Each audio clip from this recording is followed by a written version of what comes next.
있는 자 우리가 오늘 이 크리에이티브에 있는 가장 대표적인 폴리곤 지금 해봤고요. 이 생성된 오브젝트들을 에디트해서 편집하는 걸 한번 해볼게요. 자 스피어 하나 꺼내고 자 에디트에 보면 언두 있죠? 컨트롤 Z 그다음 리두 언두 했던 걸 다시 돌아가는 게 컨트롤 Y로 되어 있어요. 그래서 언두가 Z 먹고요.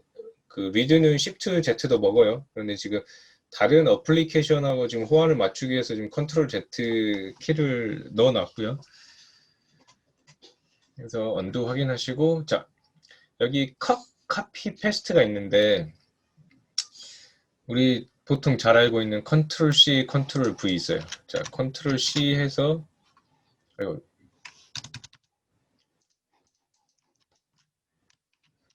자 컨트롤 C 했더니 이상하게 뜨네. 그래서 컨트롤 V를 해볼게요. 했더니 오브젝트가 복사되고 뭐 패스티드 뭐 이런 개념이 나와요. 그러니까 이런 걸 쓰지 마라고 하는 거예요. 이런 패스티드 이런 노드가 생성이 되어 있으면 엄청 혼낼 거예요, 여러분 앞으로. 노드를 컨트롤 C V는 절대 사용을 하지 마세요. 왜냐하면 정상적으로 마야가 갖고 있는 노드 트리가 연결이 되지 않아요. 물론 될 때도 있겠지만 정상도 작동을 하지 않는 경우가 많이 있기 때문에 컨트롤 CV는 절대 사용을 하지 마시고 컨트롤 CV는 마야 안에서 언제 쓰냐면 이 텍스트 복사하실 때 문자 복사하거나 스크립트에서 문자 열 복사하셔서 쓰실 때 텍스트 운영할 때 이외에는 안 쓰신다고 보시면 돼요. 습관적으로 컨트롤 C, V 이렇게 말을 해도 이런 노드가 생성되는 경우가 있는데 절대 안 쓰는 걸로 좀 명심을 해주시면 좋을 것 같아요. 그래서 이 컨트롤 C, V 눌렀더니 약간 스튜던트 버전 이거 지금 현재 스튜던트 버전이라고 나오잖아요. 왜? 윈도우 상에서 다른 어플리케이션이나 다른 데로 카피해서 가져갈 수 있는 기능이에요. 컨트롤 C, V라는 것은 뭔지 알겠죠? 그죠? 그래서 텍스트를 복사해서 가지고 들어오거나 텍스트를 복사해서 가지고 나가거나 마야 내에서 텍스트 운영할 때 이외에는 쓰시는 게 아니라는 거 정말 명심해 주세요. 정말 크게 혼낼 거예요. 다음에 노드에 그런 게 있으면. 그 다음에 딜리트는 그냥 딜리트 노드를 누르시면 되고요. 중요한 개념 하나 설명드릴 건데 자, 인풋 노드에 작업한 게 쌓인다고 그랬죠. 이렇게 여기 보시면 컨스트럭션 히스토리가 활성화가 되어 있어요. 디폴트로. 작업한 내용이 인풋 노드에 계속 남아있게 한다는 기능이 켜져 있단 말이에요.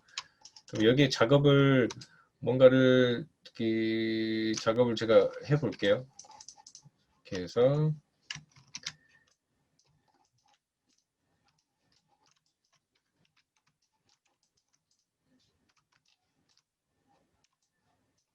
뭐 이런 식으로 작업을 했어요. 몇 번. 그랬더니 인풋 노드가 몇 개가 생겼죠. 이게 히스토리인데 이 작업이 끝났을 경우 이 데이터를 가지고 뭔가 다른 다음으로 넘어갈 때 이 히스토리가 방해가 되는 경우가 있어요. 그러니까 편집을 하는 동안 남겨두면 좋지만 해서 이 히스토리를 지워주는 게 굉장히 중요해요. 노드 정리할 때 저게 쌓여서 뭔가 겹치면 안 되는 기능이 쌓였을 때 이 데이터가 이제 망가지는 경우가 못 쓰는 데이터가 되는 경우가 생겨요. 딜리트를 하는데 딜리트 바이 타입별로 얘가 갖고 있는 노드들 중에 일부 어떤 것만 딜리트 해주세요 하는 기능이 있어요. 딜리트 바이 타입에 이 히스토리 얼마나 자주 써야 되면 단축키를 세팅을 해놨겠어요. Alt Shift 딜리트라고 그죠? 그러니까 딜리트 히스토리 해주더니 어때요? 달려있는 인풋 얘한테 작용했던 인풋 노드 히스토리가 전부 다 없어졌죠. 그죠? 그래서 이 히스토리를 지우는 게 여러분이 좀 습관적으로 자주 하셔야 될 것들 중에 하나예요. 그럼 포토샵은 히스토리를 남겨놔야 백하기가 편하시잖아요. 그죠? 언두도 제약적 이유하기 때문에. 근데 마야는 조금 달라요. 이 오브젝트에 쌓이는 히스토리가 어떤 단계에서는 안 지우고 하면 데이터를 망가뜨리는 경우도 생기니까 그런 거는 이제 제가 나중에 해당된 케이스 때 설명을 드릴 텐데 그렇게 히스토리를 지우는 기능, 딜리트는 그냥 딜리트 말고 타입별로 지우는 기능도 있다는 거. 요거랑. 자, 중요한 게 이제 듀플리케이트, 복제 기능이에요. 컨트롤 CV 쓰지 말라고 했는데 그럼 뭘 갖고 합니까? 마야에 있는 노드는 복사를 하실 때는, 재생산을 하실 때는 무조건 컨트롤 D로 하신다는 거. 컨트롤 CV 절대 사용하지 마시고요.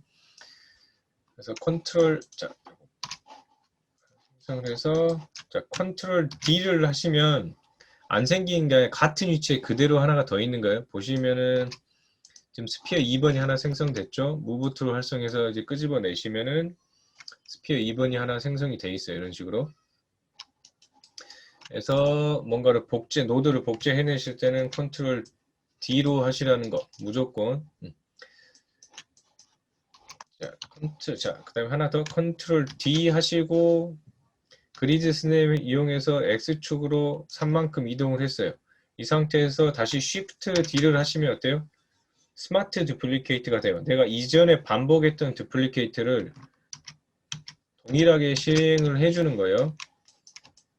복사를 하시고 트랜스폼 이동을 한번 하신 상태에서 Shift D를 하시면은 아이고 한번 다른 거를 눌렀더니 안 되네요. 그죠? 이런 식으로 그 카피가 복사가 돼요. 이게 스마트 그 듀플리케이트라고 하는데, 그래서 그 Shift D가 있죠. 트랜스폼 듀플리케이트 한 다음에 실행한 트랜스폼을 그 같이 반영을 해주는 거. 이런 식으로.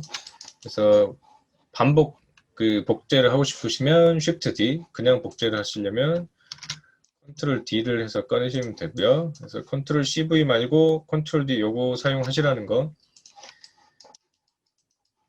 그다음에 이제 중요한 기능 중에 하나가 그 두플리케이트 스페셜이라는 게 있어요. 여기 옵션을 활용을 해야 되는데 옵션 창을 열어볼게요. 자, 리셋 한번 해주고 그 트랜스폼이 적용되는 듀플리케이트를 할 수 있어요. 자, 얘를 복사를 하는데 예를 들어서 X축으로 아까 그 우리 3만큼 이동하면서 10개를 복사해 주세요. 이런 식의 것을 할 수 있다는 거예요. 한 번에 그 반복 그 카피를 하시려면 그렇죠? 자, 그럼 X축으로 3만큼 가면서 뭐 Y축으로도 이만큼 올라가면서 복제를 해주세요라고 하면 이런 식으로 전부 다 선택이 돼 있었네요. 자, 이런 식으로 복제를 할 수가 있겠죠. 오케이. 오케이. 근데 Y축으로 로테이션을 45도씩 하면서 해주세요 했더니 어때요? X축으로 3, 그러니까 로테이션 한 축만큼 X축이 반영이 되는 것도 로컬축으로, Y축으로 올라가는 거고 45 하면서 이런 식으로. 그런데 올라가면서 스케일이 0.1씩 작아지면서 복제를 해주세요. 어플라이 했더니 어때요? 위로 올라가면서 스케일이 작아지면서 복사가 되죠? 그죠? 이런 식으로. 그래서 트랜스폼 축을 이용해서 반복을 하면서 일정 패턴을 만들어내기 위해 굉장히 좋은 기능이에요. 자, 여러분 이걸 손으로 포지셔닝 한다고 생각을 해보세요. 일일이 하나씩. 이 스케일 수치 계산하는 것도 어렵겠죠. 저 로테이션 반영하고 이 트랜슬레이트 위치 값은 절대 확인하기가 어렵잖아요. 그죠? 이런 식으로 이 두플리케이트 스페셜을 이용을 잘 하시면 굉장히 편리하게 오브젝트를 포지셔닝을 그 동일한 오브젝트를 복사를 해내실 수가 있어요. 이런 식으로. 그래서 트랜스폼 이용을 해서 복사를 해내실 수가 있고, 자, 그 다음 이제 중요한 거 아까 우리 노드 배웠으니까 자, 리셋 한번 해주고, 자, 일반 카피가 있고요. 자, 오른쪽이 그냥 카피한 것이고, 자, 왼쪽이 인스턴스 카피를 한 녀석이에요. 이건 그냥 컨트롤 D 한 거랑 동일한 녀석이에요. 자, 원래 녀석이 스피어, P스피어 1번의 트랜스폼 노드, P스피어 쉐입 1번 쉐입 노드, 폴리스피어 1번 인풋 노드를 가지고 있는 녀석인데, 일반 카피를 했더니 인풋 노드는 복사가 되지 않죠. 인풋 노드 복사가 되지 않고 트랜스폼과 쉐입이 2번으로 새로 생성이 됐어요. 그래서 이 녀석과 이 녀석은 전혀 관계가 없는 별도의 동일한 셋을 한 벌 그대로 복사를 해주는 거고요. 자, 인스턴스 카피를 해줬더니 어떻게 돼요? 자, 트랜스폼은 3번으로 바뀌었고 새로 생성이 됐는데 쉐입 노드가 어때요? 쉐입 노드가 동일하죠. 그죠? 이름이 똑같죠? 그 다음 인풋 노드마저도 어때요? 동일하게끔. 그러니까 인스턴스 카피를 하시면 쉐입 노드, 생김새에 대한 노드를 공유를 하고 인풋 노드 트리를 같이 복사를 해주는 기능이에요. 여기서 인풋을 조정했더니 어때요? 이 녀석까지 같이 조정이 되죠. 그럼 어때요? 이 인풋 노드 트리를 공유를 하고 있다는 이야기예요. 이 녀석 둘이서. 그 다음 쉐입을 조정을 했더니 어때요? 모양 형태가 같이 움직이죠. 이런 식으로 쉐입이 꼭 쌍둥이인 마냥 해서 동일한 형태, 그 다음에 쉐입이나 이런 것들을 하나만 수정해도 다 같이 수정할 수 있게끔 모든 것들을 공유해야 될 녀석을 복사하실 때는 이 인스턴스 카피를 사용을 하시면 돼요. 쉐입까지 그 반영이 되니까 우리 좀 이따 배울 그 컴포넌트를 조정을 해도 어때요? 이렇게 쉐입이 같이 변형이 된다고 보시면 돼요. 이런 식으로. 그래서 요거보다 좀 더 기능이 있는데 나머지는 나중에 그 해당된 사항 있을 때 설명을 드리고요. 일단 여기까지 요 정도 확인을 하시면 좋을 것 같아요. 자, 이건 항상 리셋을 해 놓으세요. 잘못해서 인스턴스로 됐을 때 또 안 좋은 점들이 있기 때문에. 자, 이렇게 해서 두플리케이트 하는 거, 그 오브젝트를 재생산해내는 기능. 그 다음 이제 하이라키, 그 계층 구조 만드는 기능이 있는데,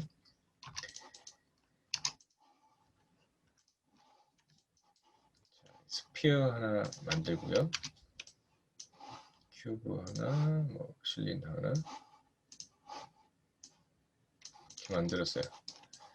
각각의 다른 4개의 오브젝트가 있는데 이 오브젝트를 하나의 그룹 단위로 그 보자기에 이렇게 싼다고 하죠. 그룹 단위로 운영을 하고 싶을 경우가 있어요.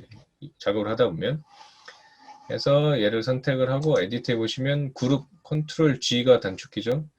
자, 그룹을 하시면 그룹이란 노드로 이 나머지 오브젝트를 다 감싸줘요. 근데 그룹 노드는 어때요? 형태가 보이지 않죠? 뭐 그룹 노드가 생성이 됐는데 씬에 아무것도 보이지 않잖아요. 왜? 그룹 노드는 뭐만 가지고 있어요? 위치의 관계, 트랜스폼만 가지고 있어요. 쉐입 노드가 없어요. 그러니까 안 보이는 녀석이에요. 노드로만 있는 거예요. 오브젝트들 감싸서 이렇게 트랜스폼만 할 수 있는 녀석이라고 보시면 돼요. 말 그대로 얘를 보자기로 싼 녀석이고요. 얘를 산 만큼 올렸어요. 그랬더니 그럼 그룹 안에 있는 녀석들은 Y축으로 산 만큼 위로 올라간 거잖아요. 그죠? 근데 얘를 봤더니 트랜스폼의 변화가 있어요? 없어요? 없어요. 원래 있는 값 그대로예요. 그래서 마야는 절대좌표와 상대좌표가 있는데 이런 계층 구조의 맨 상위 차상 그 가장 상단에 있는 녀석만 절대좌표계 이 그리드 원점에 의한 절대좌표계를 따르고 차상위 아래 상단의 하부에 있는 녀석들은 여기서부터는 상대좌표계가 되는 거예요. 이 녀석들의 원점은 어디가 돼요?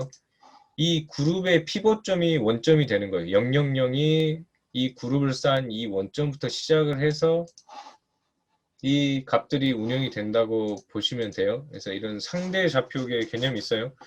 그룹으로 쌓아놓고 얘를 아무리 000 눌러봤자 0으로 가지 않죠. 그룹이 여기가 원점이기 때문에 그룹 포인트가. 그래서 상대 좌표계 개념 확인하시고요. 이렇게 눈에 안 보이는 그룹으로 쌓을 수도 있고요. 뭐 이 안에 또 이렇게 잡고 컨트롤 G에서 하부 그룹을 또 생성해 내실 수도 있어요. 이런 식으로. 그래서 묶음 간에 그 묶음 연결을 하실 수 있고, 자, 언그룹을 하시려면 그룹 노드 선택을 하시고 언그룹을 하시면 이렇게 그룹이 해제가 돼요. 이런 식으로. 자, 이게 그룹이고, 자, 어떤 그룹이라는 노드를 하나 만들어서 오브젝트 전체를 감싸는 게 아니라 이 스피어에 전부 다 그 반영되게 하고 싶은 거예요. 나머지 애들이 구속이 되게. 그러면 이 녀석을 여기에 아들, 차일드, 아이를 먼저 선택하고 엄마를 나중 선택하신 다음에 페어런트, 단축키 P죠. 페어런트를 해주시면 스피어 아래로 어때요? 실리드 노드가 바로 다이렉트로 들어가죠. 이런 식으로. 그래서 엄마가 이동을 하거나 회전을 하면 어때요? 엄마를 중심으로 따라가고 로테이션이 되게끔 돼요. 페어런트를 해주시면. 하지만 자식은 엄마 품 안에서 어때요? 또 자유롭게 움직일 수 있죠. 이렇게. 하지만 엄마가 이동하면 무조건 따라다니고 엄마를 중심으로 로테이션을 하는 게 페어런트 구조예요. 이게. 자, 그럼 이 큐브하고 콘도 한번 해볼까요? 자, 그 단축키 P를 눌러서 하실 수도 있고요. 아웃라이너에서 마우스 미들 버튼, 마에서 마우스 미들 버튼은 노드를 이렇게 움직일 수 있게끔 하는 기능인데, 큐브를 마우스 미들 버튼으로 드래그해서 콘으로 이렇게 밀어 넣어 볼게요. 그랬더니 어때요? 자동으로 페어런팅이 되죠. 이런 식으로. 이렇게 페어런팅을 하실 수도 있어요. 페런트 명령어 쓰실 수도 있고 노드끼리 페런팅 시키실 수도 있어요. 이걸 해제를 하려면 어때요? 마우스 미들 버튼 드래그해서 스피어에다 집어넣어 보면 어때요? 엄마가 바뀌었죠. 스피어로. 그다음에 해제하고 싶으면은 밖으로 이렇게 끄집어 내시면은 페런트에서 해제되기도 하고 아니면 자식 선택하고 언페런트를 해주시면은 명령어로도 해제를 하실 수 있어요. 그래서 노드를 구성하고 하이라키를 만드는데 저 그룹과 페어런트는 기본으로 굉장히 많이 사용하는 개념이에요. 그래서 기능 잘 확인을 좀 해 놓으시면 좋을 것 같아요. 아주 많이 사용하는 기능이니까 그룹하고 페어런트. 오케이, 여기까지 생성 오브젝트를 생성하고 생성된 오브젝트를 이렇게 에디팅하는 것까지 한번 해 봤어요. 오케이. 자, 이왕 한 거니까 파일까지 해서 일단락을 조금 하고 자, 그럼 이렇게 뭔가 작업을 했단 말이에요, 우리가. 작업한 내용은 어때요? 그 마야 파일로 저장을 해야 되겠죠, 이제. 인아웃풋을 해야 된단 말이에요, 우리가. 파일 저장은 어디서 하냐면 당연히 파일 메뉴에서 하겠죠. 자, 파일을 세이브하고 오픈하고 새로운 씬을 여는 과정이 있어요. 이렇게. 그래서 프로젝트 셋은 나중에 그 프로젝트 단위 구성을 해야 될 때 제가 설명을 드리기로 하고요. 오늘은 그 오픈 세이브 먼저 할게요. 자, 그냥 단순하게 세이브 씬 명령어를 실행해 주시면 돼요. 그럼 옵션 창 이렇게 한번 떠지고요. 어디에 저장을 할 건지 이렇게 물어보시잖아요. 그죠? 여기다가 자, 세이브 테스트라고 파일 이름 명령을 해주시고 파일 타입이 두 개가 있어요. 마야는 바이너리하고 아스키 파일. 그 바이너리는 기계에 알 수 없는 굉장히 근데 가벼운 파일이고요. 아스키는 스크립트로 그 코드화 되어 있는 걸 전부 볼 수 있는 파일이에요. 굉장히 무겁죠. 그래서 여러분들은 그냥 바이너리로 사용을 하시고 회사에서는 백업 받을 때는 무조건 아스키 파일로 해요. 작업이 어떻게 진행되는지 파일을 어쩌다 열어야 될 때가 있거든요. 프로젝트가 진행이 잘못됐거나 아니면 파일에 에러가 났을 때 문제점을 찾아야 되기 때문에 그래서 여러분들은 그냥 바이너리로 MB 파일로 MA가 아니라 MB 파일로 저장을 하시면 될 것 같아요. 이렇게 파일을 세이브했어요. 여러분 우리가 스튜던트 버전을 사용하기 때문에 이거 항상 물어보게 돼 있어요. 인아웃풋을 할 때는 오케이 해주면 저장이 되겠죠.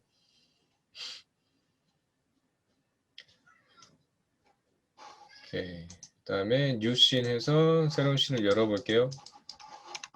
새로운 뉴 씬이 됐고 파일을 한번 불러와 볼게요. 다시 파일에서 오픈 씬 하시면 저장된 위치에서 save 테스트 오픈하시면 이렇게 여러분 작업했던 파일이 그대로 열리게 돼 있어요. 그래서 MB 파일로 그 세이브 하시면 되고, 자, 익스포트하고 임포트도 할 수도 있어요. 이 해당된 내용을 어떤 다른 씬 상황에 불러와야 될 경우가 있겠죠, 그죠? 예를 들어서